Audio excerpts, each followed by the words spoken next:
Buenas noches, estimados amigos. Estamos aquí en la cuarta jornada de Encrucijadas hacia el Bicentenario, ciclo de conferencias organizado por el Centro Cultural Petroperú.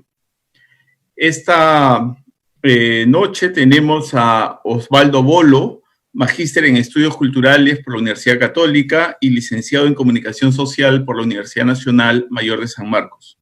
Está interesado en la crítica cultural, el análisis del discurso y la escritura de no ficción. Ha desarrollado investigaciones sobre las narrativas periodísticas y la reconstrucción de la memoria colectiva en el escenario posterior al conflicto armado interno. Actualmente se desempeña como docente ordinario de la Facultad de Letras y Ciencias Humanas de la Universidad de San Marcos, donde dicta los cursos de Nuevo Periodismo y Análisis del Discurso Periodístico. Como saben ustedes, este ciclo se ha articulado para pensar algunos ejes transversales de la experiencia republicana. Se trata de ofrecer una mirada diacrónica y a la vez sincrónica sobre algunos temas que consideramos relevantes para esta circunstancia. No solo el Bicentenario, sino la crisis también que estamos viviendo.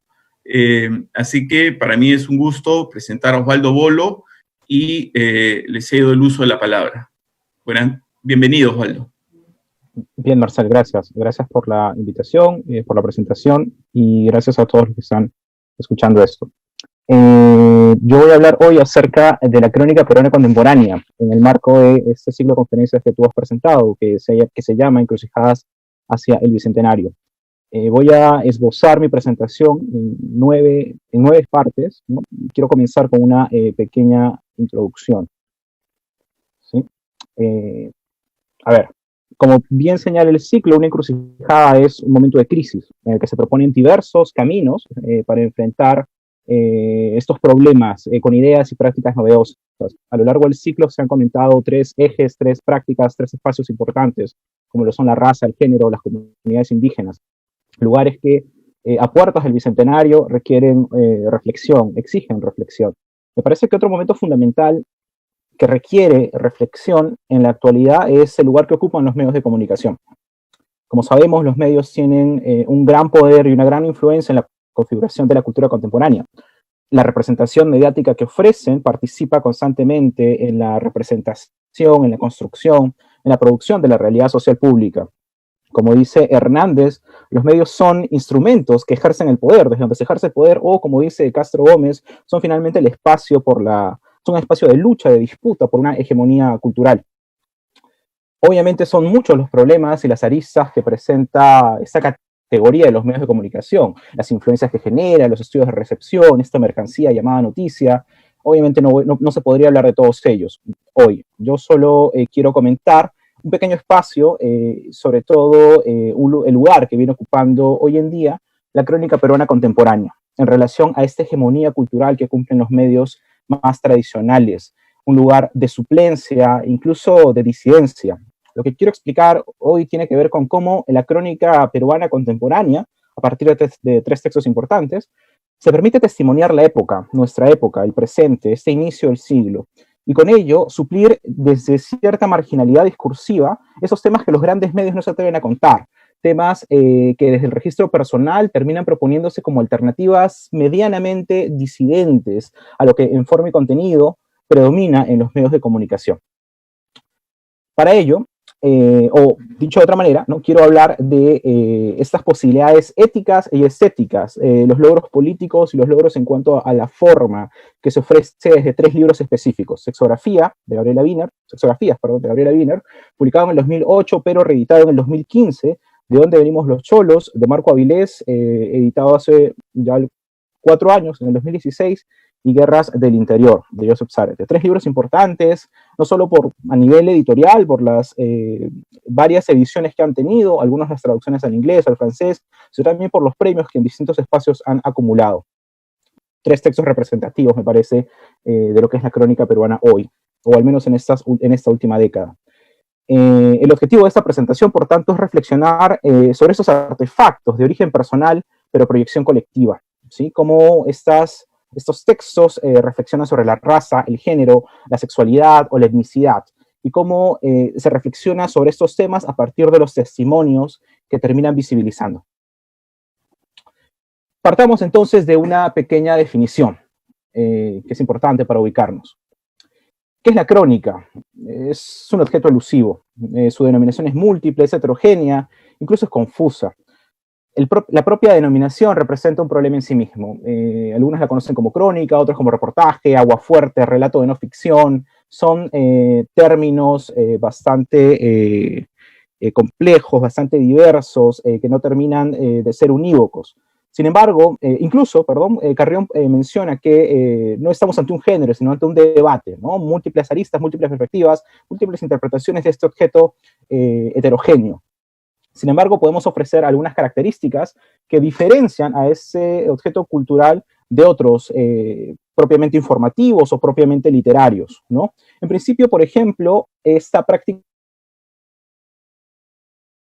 discursiva que sus propios cultores y la crítica literaria fomentan, ¿no? Caparrós, de modo irónico, decía que se escribe más sobre la crónica de lo que se produce la crónica en sí misma, ¿no?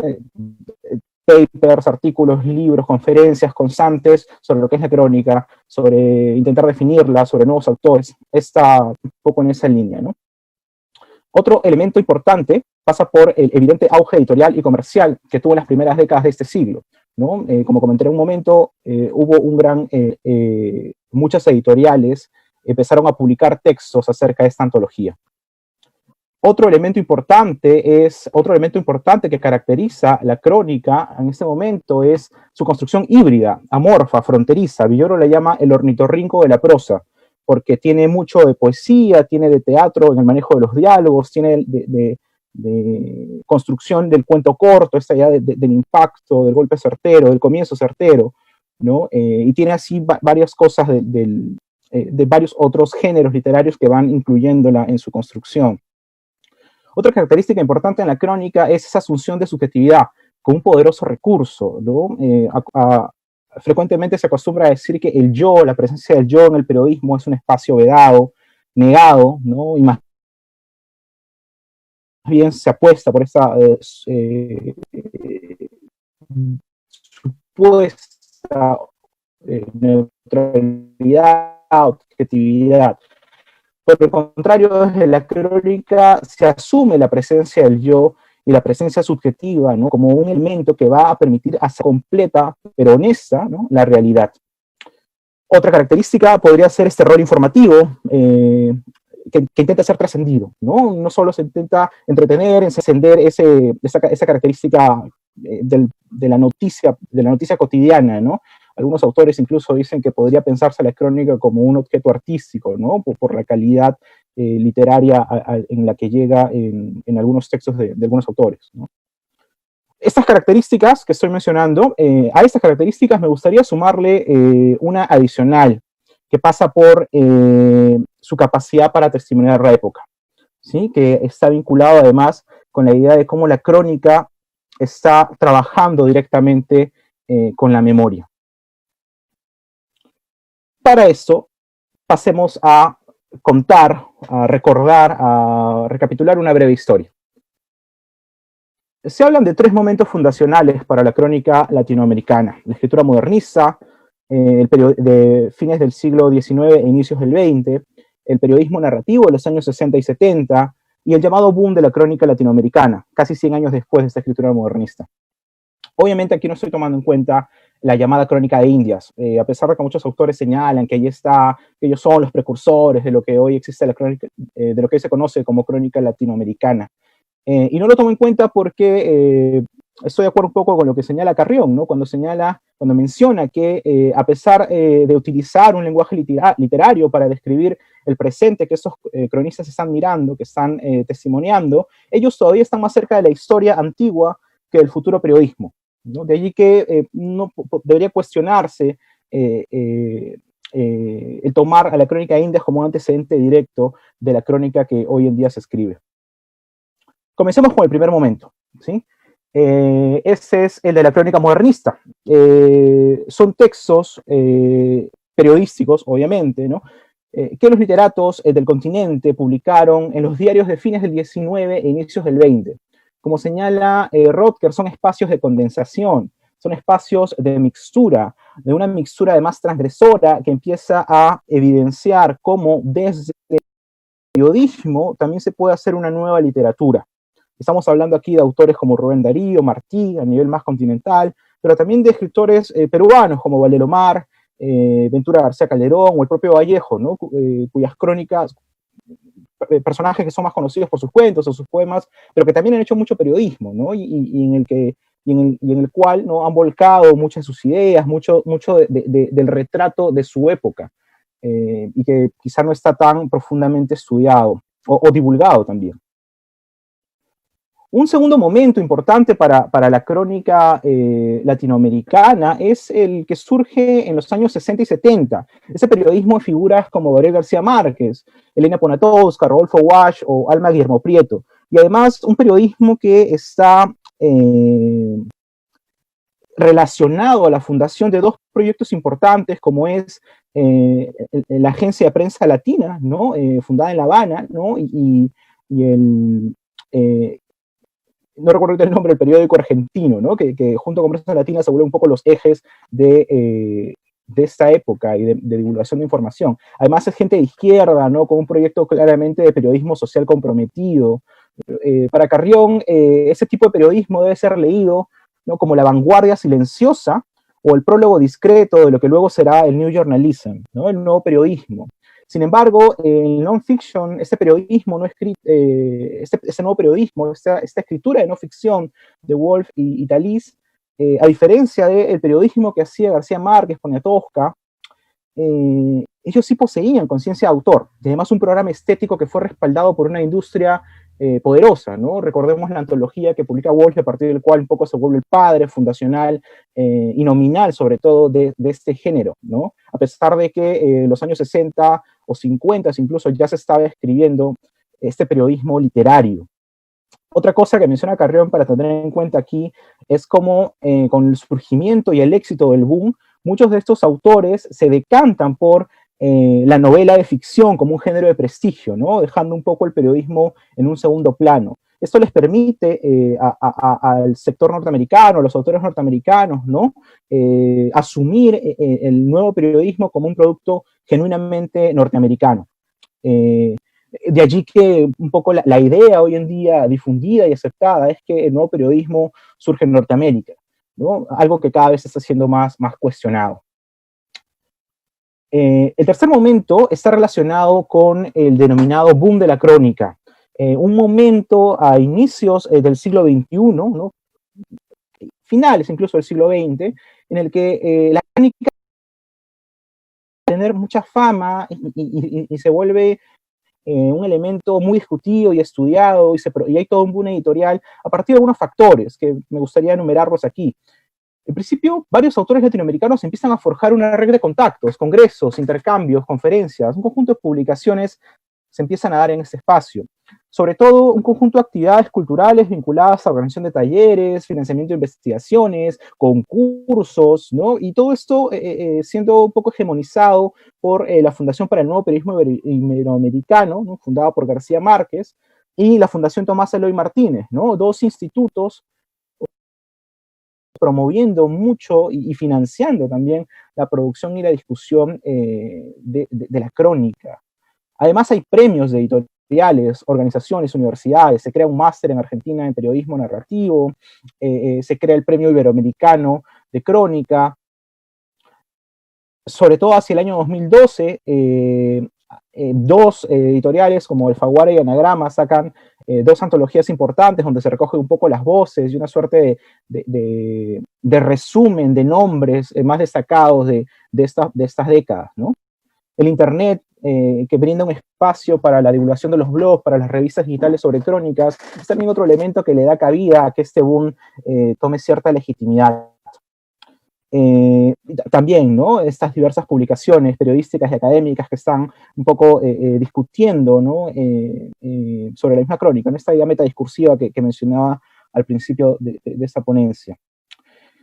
De esta manera, los autores, entre los cuales podríamos mencionar quizá los cuatro más importantes, ¿no? Guerriero, Leila Guerriero, Martín Caparrós, Juan Villoro, Alberto Salcedo Ramos, un poco las luminarias, ¿no? de ese movimiento, cuyas temáticas van a abordar cuestiones vinculadas a la infancia y esa otredad, esa alteridad que dan cuenta, que están contando experiencias acerca de lo inusual, lo marginal, lo extravagante. Pensemos ahora en una vinculación. Estos tres momentos nos permiten ubicar cuál es el contexto en el cual se va a inscribir la crónica peruana latinoamericana, antes de pasar propiamente a los textos, narrativa para observar y describir, ¿no? Como lo mencionó Angulo, el saber qué mirar, el saber cómo mirar. La mirada como un elemento que va a permitir singularizar personajes y acontecimientos. Una singularidad en la relación, que ofrece la relación entre crónica y memoria, ¿no? Cuya construcción se basa en ese ejercicio memorial que está en el ADN del trabajo reporteril, ¿no? Uno anota en la libreta, hace grabaciones de voz, toma notas y recuerda a su interlocutor. Son finalmente a través de esos recursos que fijan lo testiguado, ¿no? Que se cuenta una historia. Esos recursos que uno toma a partir de una entrevista, de la observación, del acercamiento a una realidad que no se conoce, son finalmente recursos memorísticos que uno está usando para contar un evento, un personaje, un hecho cualquiera. Entonces, en primer lugar, podríamos decir que crónica y memoria se vinculan a partir de esa linda frase que Ribeiro dice a propósito del relato, ¿no? Esa sensibilidad para percibir la significación de las cosas, ¿no? Una sensibilidad que está en el núcleo de crónica y memoria, la capacidad para percibir qué pueden significar, qué están significando las cosas que miramos, la realidad. Una segunda interpretación de la frase de Carrión pasa más bien por... me permite a mí, ¿no? Pensar más bien en el deber ético que Agamben atribuye al sobreviviente, ¿no? Él, a propósito del Holocausto, menciona que el sobreviviente, ¿no? Aquel que ha sobrevivido al horror, no puede no recordar, ¿no? Hay un deber ético en quien ha testimoniado una desgracia, en quien ha testimoniado una desgracia y además ha sobrevivido para contarlo. Quien ha visto directamente la desgracia debe dar cuenta de esta experiencia, dice Agamben, ¿no? Porque esta experiencia invoca e interpela a lo humano y debe dar cuenta a través del testimonio. Me parece que en el ejercicio de la crónica, esta exigencia por brindar testimonio puede entenderse como un intento por restituir la palabra ausente o negada. El cronista es alguien que testimonia, y es en esta transmisión de una verdad ajena donde ese objeto híbrido que conocemos como crónica evidencia su labor ética, ¿no? Es un intento finalmente de la crónica de entender un contexto distinto y alterno, de entender esa otredad, esas voces, esas lógicas, esas sensibilidades y puntos de vista de los otros que escapan a una comprensión más hegemónica, que escapan a sus actividades lógicas, interpretaciones más dominantes. Talís, uno de los padres del periodismo norteamericano, ¿no? Dice que ese acercarse al otro finalmente se trata de mirar a la población desatendida, a esa población que es no noticiable, que está por todas partes, pero que rara vez es tenida en cuenta. De allí la popular frase de Caparrós, la crónica será marginal o no será, dice. Y porque es en el relato de esa marginalidad que la crónica constituye una posibilidad para brindar testimonio sobre el presente, para testimoniar la época. Y es en esa vinculación, en esta posibilidad ética y estética que estoy explicando aquí, que se insertan, me parece, los tres libros que quiero comentar hoy. Hablemos un poco más de esta distinción. Obviamente el vínculo entre crónica y memoria no es un vínculo, o quizás sí lo es, pero se da de otra manera en el periodismo más tradicional. Hay otras diferencias, además, otras distinciones que pueden hacerse entre el periodismo tradicional y este periodismo narrativo, literario, donde se está escribiendo artefactos como la crónica. Aguilar los resume en 4 rasgos importantes. La subjetividad contra la objetividad, mientras que el periodismo más tradicional está anclado en esta idea de lo neutral, objetivo, ¿no? El periodismo narrativo o literario no está preocupado tanto por ello, sino por mostrar con la mayor veracidad posible, ¿no? Con la mayor honestidad posible aquello que se ha visto, ¿no? Yo no puedo entenderlo todo, asumo el periodismo narrativo, pero sí puedo contarte todo lo que yo he visto de la manera más detallada y compleja posible, ¿no? una subjetividad que se propone como una alternativa frente a esta objetividad reduccionista, utópica incluso, ¿no? Otro rasgo que propone Aguilar allí es esta humanidad que propone la crónica frente a este abordaje sensacionalista, ¿no? Mientras que en el periodismo tradicional estos otros son abordados como sujetos dignos del espectáculo, ¿no? El espectáculo que genera el otro, por el que hay un intento por acercarse, ¿no? Por humanizar, por tratar de entender, ¿no? De allí que tengamos tantos escritos que están preocupados en el asesino, que están preocupados en el sujeto que ha transgredido las normas, en el sujeto freak, en esa alteridad que usualmente es despreciada, que está expulsada al campo de... También se habla de la burocracia contra la pasión, mientras que el periodismo más tradicional es un conjunto, es una práctica más burocrática, en el otro lado más bien una práctica más apasionada, más de seguirle el rastro a un conjunto de historias o de personajes que de buenas a primeras no son precisamente noticiables, ¿no? Ni completamente atractivos. También también habla Aguilar, ¿no? De la subalternidad que puede representar los temas que trabaja la crónica versus la hegemonía que pueden representar, versus los discursos hegemónicos, ¿no? Que se representa, que se reproduce, que se legitima desde el periodismo más tradicional. De hecho, lo que quiero comentar hoy se inscribe más en esta distinción, como los textos de Wiener, Zárate y Avilés están hablando de temas que los medios tradicionales no están tocando, ¿no? O que están tocando solo bajo cierta comprensión unívoca, reduccionista, limitante. Otra diferencia, ¿no? Que podemos añadir a esta distinción entre el periodismo más tradicional y el periodismo narrativo tiene que ver con el de la memoria, que estoy comentando acá, ¿no? Una labor ética que las crónicas buscan perennizar. El compromiso del testigo que ha visto y que por qué ha visto debe narrar, versus esa función más informativa y por lo tanto más fugaz que se ejerce desde el periodismo más actual, ¿no? Me parece que esa es otra distinción que habría que tenerse en cuenta. Y ese es el lugar donde se inscriben justamente los 3 libros que quiero comentar aquí. Testimonios sobre la sexualidad disidente, sobre la desarticulación de la raza o de la identidad racializada, ¿no? Y sobre el relato de la infamia frente a las luchas o en el marco de las luchas socioambientales. De tal modo que podría resumirse, ¿no? Podríamos lo que quiero explicar acá a partir de estas 2 interrogantes. ¿Cuáles son las memorias que están testimoniándose, ¿no? Desde la crónica peruana contemporánea?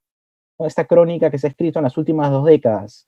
¿Qué experiencia, qué subjetividades, qué verdades personales y colectivas se están recreando en las crónicas más representativas de este último tiempo?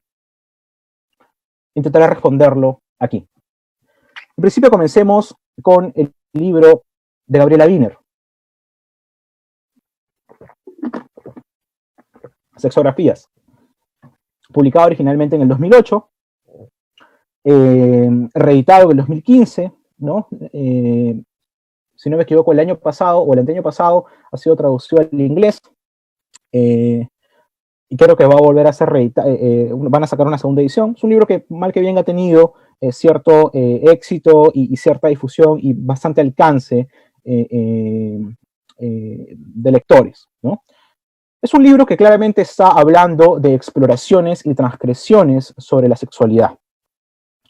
Tiene 3 secciones claramente distinguidas. Una sección que se llama, además, que se titula Otros Cuerpos, una segunda sección que se llama Sin Cuerpo, y una tercera sección que se llama Mi Cuerpo, ¿no? La corporalidad como un elemento de exploración y de que inician narrando la alteridad sexual, el cuerpo de los otros, que luego va a atravesar esta negación o desviación de la sexualidad, o del deseo más bien, ¿no?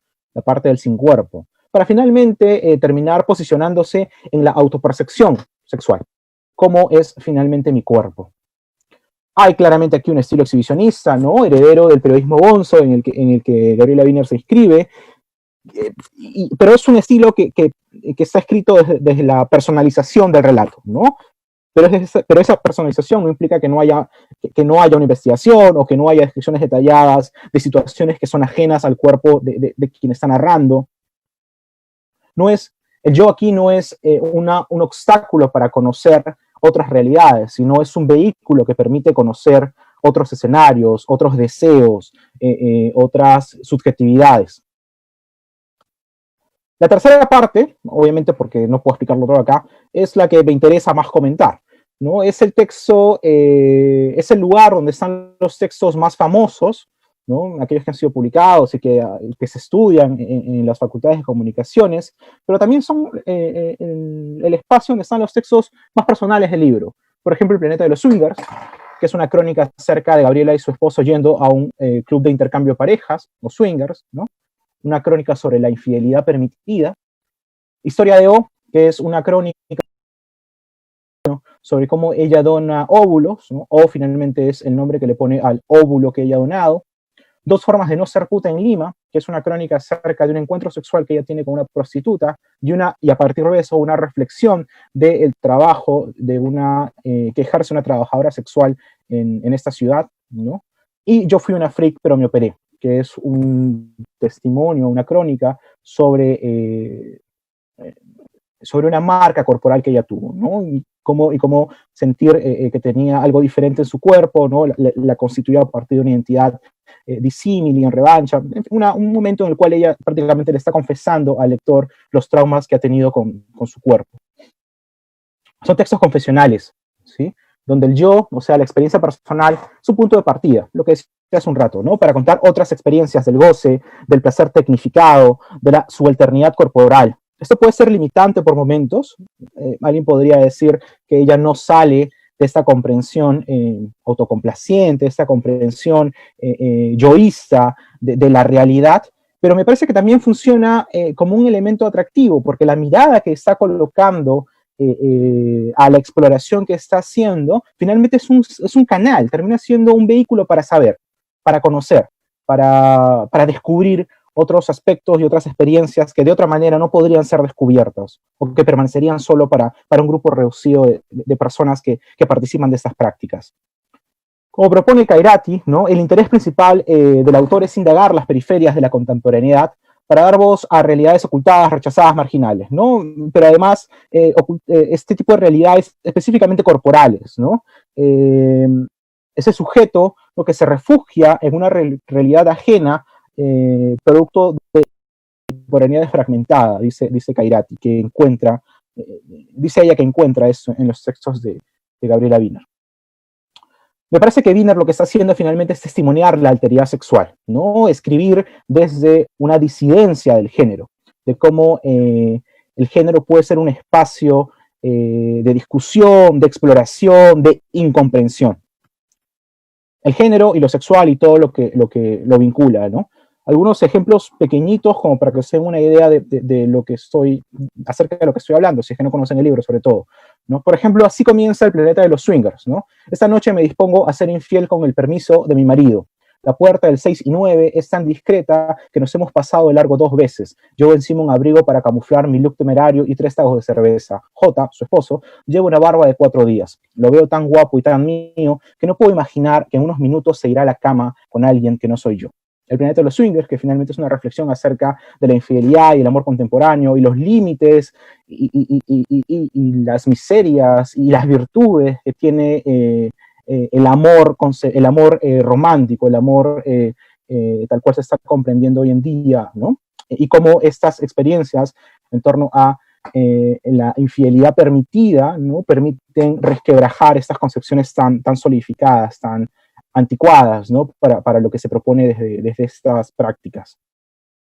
Esto es otro momento de otra crónica, de la historia de O, que es finalmente como ella dona óvulos, ¿no? En este mismo momento, en las entrañas de una desconocida, crece un hijo mío. Debo buscar otra manera de llamarlo. Técnicamente no es mi hijo, aunque lleve toda mi información genética. Durante el tiempo que duró la donación, los doctores lo llamaron ovocito, hasta que me lo extrajeron. No supe nada más sobre ovocito, solo que se transformó en embrión después de mezclarse en un tubo de ensayo con el semen de un hombre con el que nunca me acostaré y que es el marido, o no, de esa mujer desconocida. Al final fue instalado en ella, donde debe estar cómodo, caliente y comiendo lo mismo que su mamá, ¿no? Una crítica, una exploración, una deconstrucción, podríamos decir incluso, acerca de la maternidad.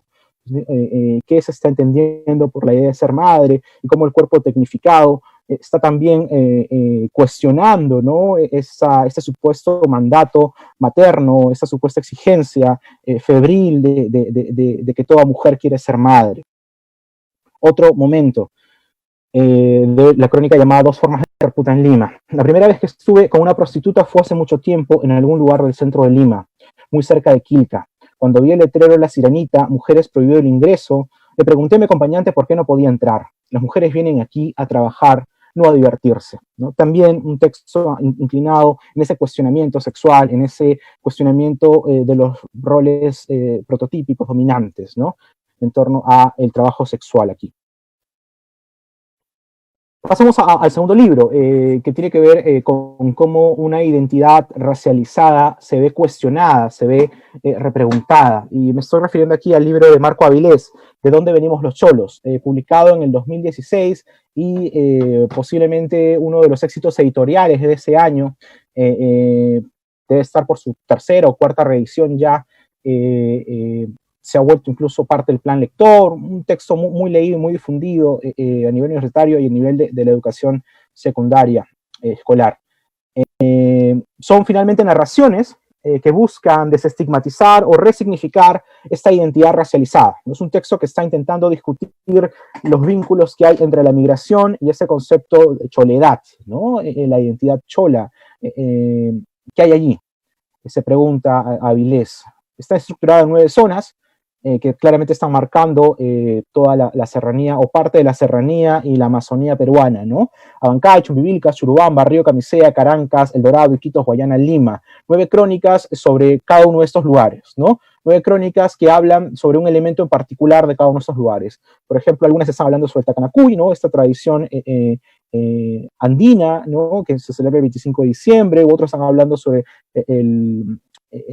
la pesca del paiche, ¿no?, el dorado, ¿no?, u otros están hablando sobre el último habitante de una comunidad indígena en Río Camisea. Son crónicas que están explorando estos lugares y las singularidades que ofrecen cada uno de estos lugares, ¿no? A excepción del primer y el último texto, que fungen como prólogo y epílogo, todos los demás están narrados de manera impersonal. Sin embargo, es en el primer y último texto donde quisiera enfocar. Las demás crónicas son textos que están explicando costumbres, que están contando eventos extraordinarios, ¿no? Con el afán, con el fin de resignificar eso que prototípicamente se ha asociado a lo cholo, ¿no? Eso que prototípicamente se ha asociado al andino, como veremos quizá con el ejemplo que mostraré en un momento. Les decía que el prólogo y el epílogo era el espacio que me parece más interesante y para efectos de esta conferencia más oportuno comentar, porque son los lugares donde se testimonia el origen, donde Avilés dice qué significa para él sentirse cholo, donde finalmente esboza también su propuesta, qué significaría ser lo cholo, qué podemos entender según él, ¿no?, por la identidad chola. La pregunta del libro, ¿de dónde venimos los cholos?, es un poco el eje, ¿no?, de esta búsqueda.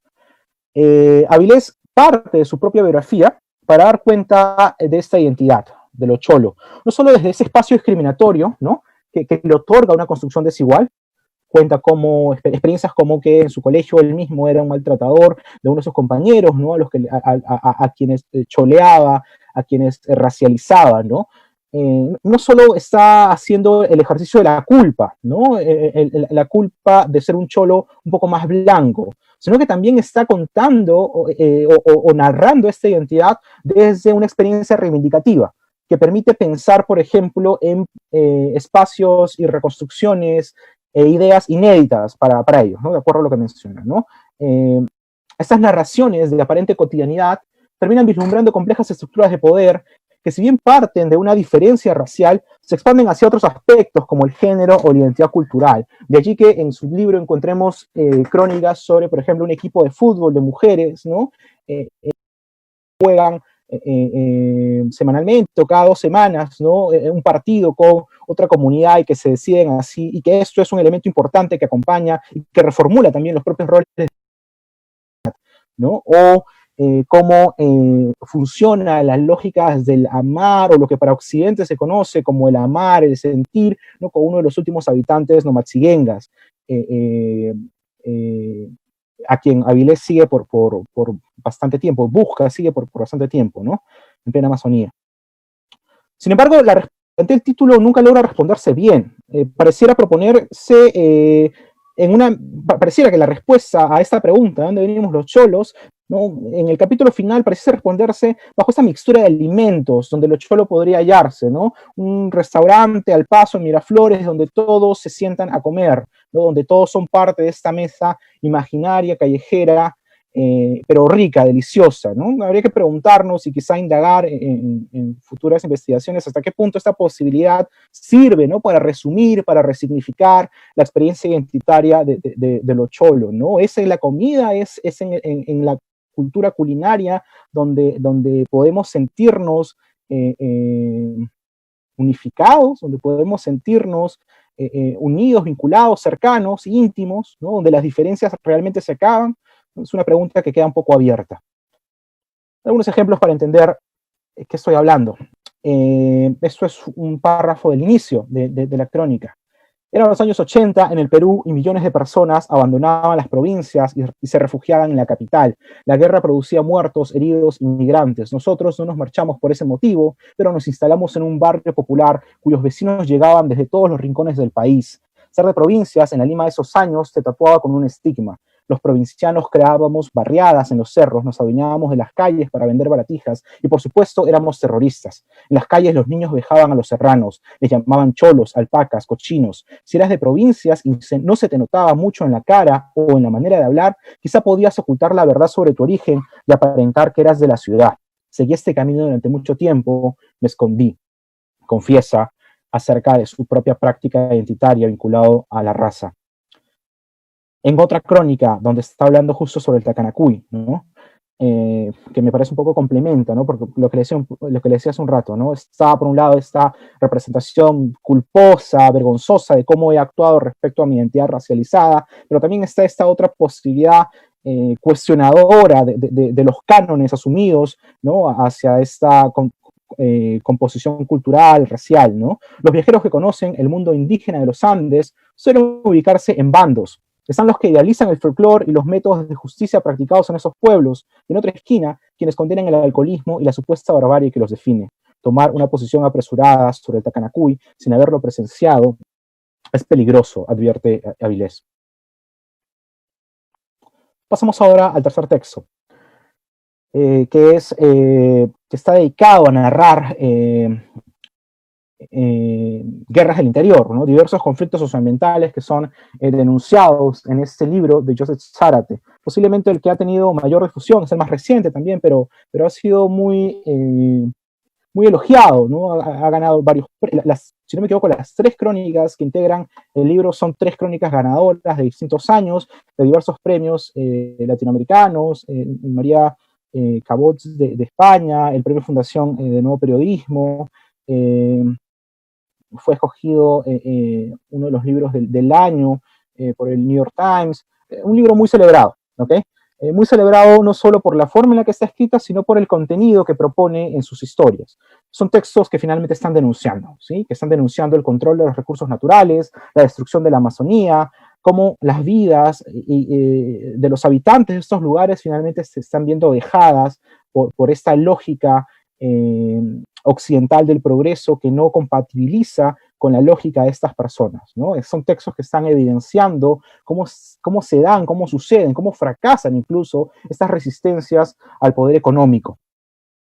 También tiene 3 secciones que compone cada una crónica, llamada la primera oro, la segunda madera y la tercera petróleo, cada una vinculada a espacios de lucha, ¿no? El caso de Máxima Acuña, ¿no? El caso de la comunidad de Sagüeto y Edwin Chota, y el caso de una comunidad amazónica contaminada por el derrame de petróleo. Cada una trata sobre el despojo de estos elementos. Los textos están escritos de manera impersonal. Podría decirse que es incluso el texto que más periodísticamente en el estilo, ¿no? Se acerca a las narraciones tradicionales que podrías encontrar en un medio del día a día, ¿no? En un medio de comunicación escrito cotidiano. Y sin embargo, posee un epílogo que es muy revelador, ¿sí? Un epílogo que funciona a modo de comprensión personal de las historias que aquí se están contando. Allí dice, no es que no estaba dándole voz a esas personas, sino que me la estaba dando a mí. En un momento les extiendo la cita más amplia de esa parte.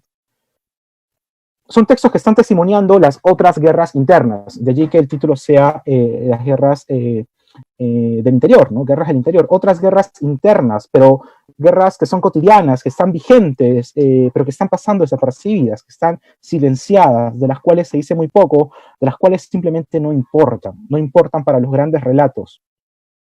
Hay una clara y por supuesto contundente crítica, ¿no?, a la visión del progreso monocultural y agresivo que se narran desde los espacios de poder, podríamos decir, ¿no? Desde esos espacios que creen en la minería como una necesidad, que creen en la exigencia de la venta de madera, en la búsqueda del petróleo, ¿no? Son metáforas que están hablando de conflictos humanos, que están siendo causados por la colisión de distintas visiones del desarrollo, ¿no? Visiones que no logran dialogar, visiones que no logran entenderse.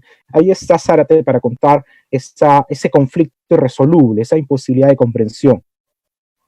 Son, por ello, ¿no?, crónicas que están indagando en otras formas de comprensión, comprensiones de las sociedades amazónicas, sus vínculos con la selva, los motivos por los cuales reclaman y luchan, ¿no? ¿Qué hay en ellos que los hace entender estos lugares de cierta manera y de manera distinta a como lo entienden otras personas?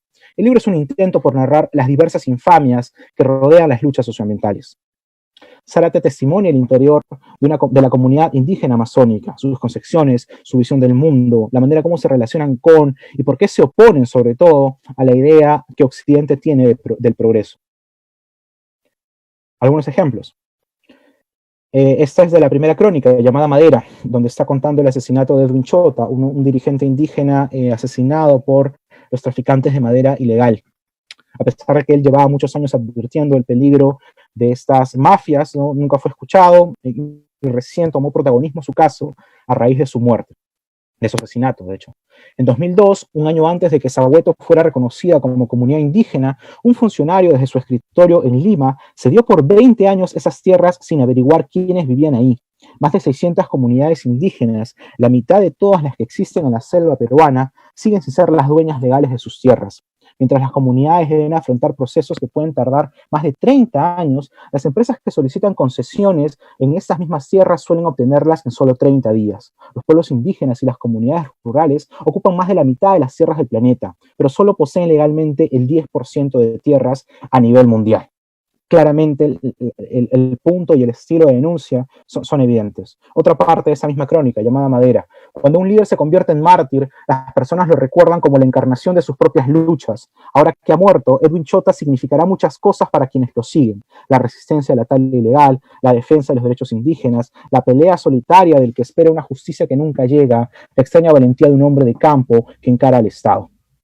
Este relato que denuncia, que exige, que pone sobre el tapete el reclamo ignorado, se complementa bastante bien con lo que luego comenta en el epílogo, ¿no? Dice que con el tiempo y los viajes y las lecturas, entendí que el escribir sobre los conflictos de las tierras, ¿no?, sobre quienes habitan y defienden las montañas y las selvas, no estaba dándole voz a esas personas, sino que me la estaba dando a mí.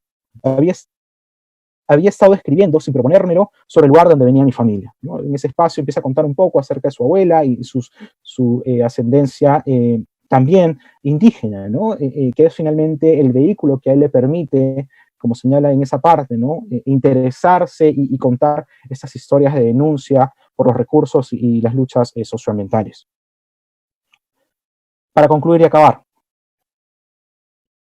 la crónica, obviamente, por su heterogeneidad, resulta un espacio importante para testimoniar la época, para tomar el pulso de lo que acontece. Los libros que aquí comento, o que he comentado brevemente, son testimonios de búsquedas, de exploraciones sexuales disidentes, de identidades racializadas, pero resignificadas para los sujetos migrantes. Son espacios que están narrando luchas y resistencias amazónicas ajenas a la lógica cultural imperante. Están narrando, obviamente, la marginalidad, cierta marginalidad. Están tratando de observar, de explicar, de escribir, explicar lo subalterno, aquello que escapa de los discursos mediáticos más oficiales, más hegemónicos de significación, aquello que queda fuera de las lógicas hegemónicas del deseo o de la racialización o las defensas territoriales. Como señala Caparrós, la crónica será marginal o no será, y me parece que esos textos de alguna manera ejemplifican bien ese punto. Gracias.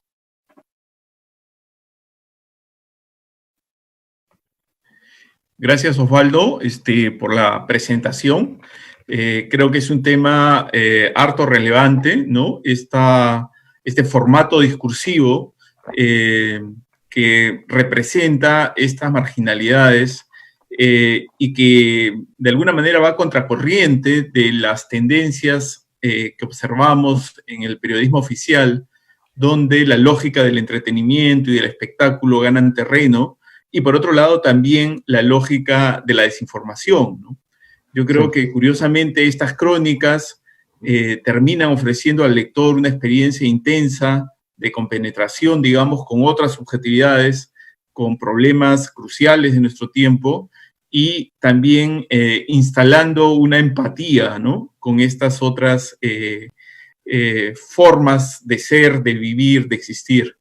Me parece que estamos viviendo un momento importante de la crónica en el Perú, y estos tres ejemplos que tú has mencionado lo verifican. Incluso Joseph Zárate ha escrito ya un par de crónicas sobre la COVID-19 muy buenas. De hecho, las he leído y he citado una de ellas también en mi propio libro. Sí. Bien, yo tenía una primera pregunta y tú al inicio, de manera muy somera, presentaste, digamos, los distintos momentos de la crónica. Y hay un momento, creo que es muy conocido, el momento modernista, este momento en el cual los escritores se profesionalizan e ingresan, digamos, al mercado, a una lógica de producción capitalista alrededor del periódico. Martí, Darío, Vallejo reciben un sueldo por las crónicas que escriben, ¿cierto? Entonces, lo que muchas veces no podían obtener, digamos, con la venta de sus libros de literatura, que ellos consideraban la parte sustantiva de su trabajo, lo obtenían para la subsistencia diaria a través de las crónicas. Y eso también se ve, digamos, en otros ejemplos que tú mencionabas, Valdelomar, podríamos sumar Yerovi, podríamos sumar Enrique Carrillo, Cabotín, entre muchos otros, ¿no? Sin embargo, lo interesante es que estas crónicas se daban en revistas y en diarios y anunciaban lo nuevo muchas veces, ¿no? Esa experiencia urbana, esa nueva experiencia temporal también, ¿no? De ahí el nombre, ¿no? Un tiempo que se acelera, un tiempo de crisis, es el momento de la consolidación de las grandes ciudades, masas lectoras, ¿no? Esos procesos de modernidad, digamos, típicos de América Latina. En ese sentido, pensando un poco a una escala más amplia, ¿qué papel crees que jugaron estos cronistas en la construcción de un imaginario nacional para pensar la República?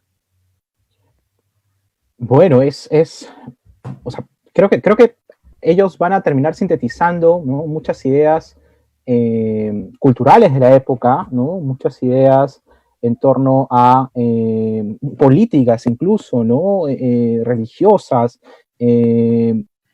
Siento que es su escritura, ¿no?, un vehículo para terminar de afianzar un conjunto de representaciones propias de la época, ¿no? Pienso, por ejemplo, en cómo Valdelomar está escribiendo acerca de los mercados de la ciudad, ¿no? Y cómo está contando la parada o el mercado de la Victoria, ¿no? El estómago de la ciudad, o de los gallinazos, si no me equivoco, se llama esta crónica famosa, ¿no? Y a su vez pienso también que allí, en otra crónica de ese mismo periodo, está inventándose una entrevista al Señor de los Milagros, ¿no? Creo que son lugares, lo que están haciendo ellos, me parece, ¿no? Es contar su momento presente, ¿no? Terminar de afianzar ideas acerca de lo que significa ser criollo, de lo que significa ser limeño, de lo que significa vivir en esta ciudad, ¿no? Un conjunto de costumbres, de prácticas que en su escritura van a tomar, me parece, legitimidad, ¿no? Y visibilidad, legitimidad, ¿no? se me ocurre eso en primera instancia. Sí, sí, sí, efectivamente. Tengo una pregunta del público respecto del tema del racismo, ¿no? ¿Cómo se descompone ese racismo tradicional hegemónico en la crónica de Marco Avilés que tú has mencionado, ¿no? No es solamente una crítica, sino también hay una desarticulación, decías tú, ¿no? De esa hegemonía racial. Piden que Sí, amplíes un poco el punto. sí, o sea, no es solo una cuestión en la que me parece que Avilés allí está inscrito en una lógica de ir y venir, ¿no? O sea, hay un primer momento en donde hay una suerte de culpa cuasi cristiana, ¿no? Por haber sido parte, por haber integrado eh, este conjunto, estas prácticas racistas, ¿no? Cuenta culposo cómo maltrataban a un compañero suyo del colegio y cómo se burlaban de su identidad, ¿no? De su aspecto, y lo describe, ¿no? Y cuenta que años después se lo encuentra y este tipo lo desprecia y que lo mira con odio, ¿no? Y él asume la suerte de culpa, ¿no? Está bien, prácticamente dice, está bien que me haya tratado así, ¿no? Y estuvo muy mal todo esto que dice. Pero no hay solo una culpa allí de haber hecho esto, sino que me parece que lo interesante del libro es también que okay, esto es el primer momento, ¿no? El prólogo es una suerte de narración vergonzosa de lo que hice. Pero todo el proyecto del libro después es más bien un intento por contar qué otras posibilidades de significación hay para lo cholo, ¿no? Está un grupo de mujeres que juegan fútbol, como comentaba hace un rato, en, en la plaza pública de su comunidad, ¿no? Y cómo la pobreza se vincula o encuentra en este espacio una suerte de refugio, o cómo esa fiesta tradicional, el Tacanacuy, que se celebra el 25 de diciembre, ¿no? Y que es todos los que tienen problemas ese día van a la comunidad y se pegan, se resuelven los problemas golpeándose, ¿no? Podría ser visto a una simple vista como esta gente salvaje, ¿no? Ellos no entienden, incivilizados, ¿no? Pero él hace un intento por explicar cuál es el conjunto de asunciones, de ideas, costumbre, cuál es la lógica de la costumbre que está construyendo esta costumbre, ¿no? Esta lógica, esta práctica, perdón, ¿no? Y entonces, ¿qué quiero decir con esto? Que no es solo un ejercicio de yo culpable, yo por haber hecho esto, sino también es un ejercicio de búsqueda, ¿no? Un ejercicio de búsqueda de, ok, yo ya no quiero hacer esto, pero entonces te ofrezco estas otras posibilidades de comprensión de lo complejo que representa ese otro, ¿no? Eso que asusta, que no entiendes, que de buenas a primeras sancionas o descalificas. Yo hago aquí un intento por contártelo de manera detallada. Es todo un trayecto, me parece, que se encadena en ese último momento, ¿no? Donde habla acerca de la comida, regresa un poco a Lima, ¿no? A preguntarse por qué es finalmente lo que nos une como sujetos, ¿no?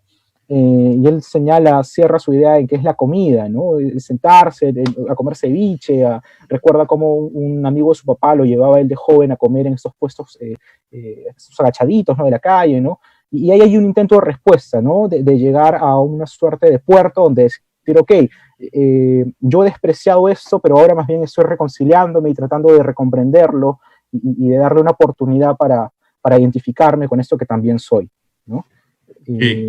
Hay dos preguntas más, te las formulo porque creo que pueden contestarse de manera casi conjunta. Una primera es, ¿qué piensas de la contraposición entre el estilo creativo, muchas veces con recursos literarios, y por otro lado el fact-checking, ¿no? La objetividad, el rigor, todos estos procedimientos, digamos, que son característicos muchas veces de los cronistas, ¿no? Uh -huh. Y de los editores. Por ejemplo, pensaba sí, claro. en Etiqueta Negra, ¿no? Que tenía una temible estructura, digamos, de control de Sí, datos. claro, claro. Sí, Y no, por me otro cuenta lado, mucho. preguntan también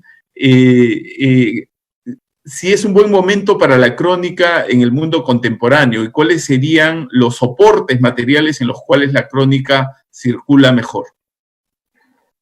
A ver, o sea, yo creo que tanto ese estilo más de periodismo de datos, ¿no? Como el periodismo más literario, son dos escuelas que han prácticamente nacido de la mano, ¿no? la banda que escribía Torcido, pero no recuerdo ahorita el nombre del autor, Leningarten, no recuerdo ahorita su apellido, ¿no? Pero en este libro, La banda que escribía Torcido, ¿no? Que es un texto donde se cuenta el surgimiento de nuevo periodismo, de Talís y Wolf, ¿no? El autor cuenta que si en esa esquina estaba pensándose, ¿no?, el periodismo literario, que incluye técnicas narrativas propias de la novela, el uso de onomatopeyas, el uso del monólogo en el periodismo, cosas que no se habían visto, ¿no? Ya allí, a la vuelta de la esquina, ¿no?, estaba otro grupo de gente pensando cómo el contraste de fuentes, cómo la búsqueda minuciosa de datos, de cifras, de estadísticas, ¿no?, le permitían también llegar a una verdad hipercontrastada, ¿no?, hipercertificada,